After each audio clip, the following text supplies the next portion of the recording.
Պապոյան որոշմանը անդրադառնալով թողեք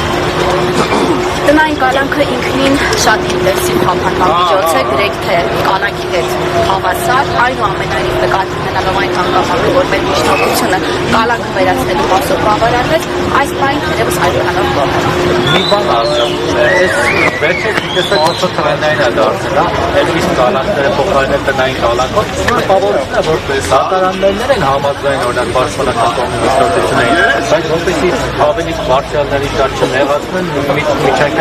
որոշում են դնում տնային կալանքները, որոնք կամ տարբերին դեպքում Ես այդ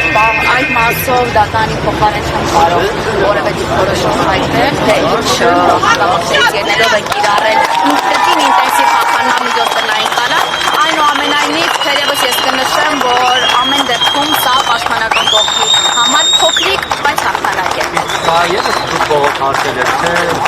դրա հետ կապված կքննարկենք մեր վստահությունները պաշտպանական թիմի անդամներով, դրանից հետո կորոշենք։ Եթե բողոքարկեք, արդեն վստահաբար դասարանենք։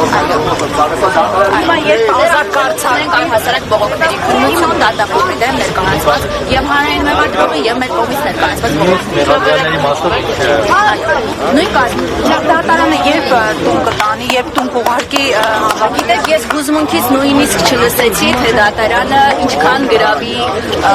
գումար սահմանեց, ամենայն հավանականությամբ այո։ Հաստատիվ մտավախությունը այն է, մեղադրող կողմի նաև հաստատակային է, որ դարձի համարցումները կարող է լքել Հայաստանը փախուստի դիմել,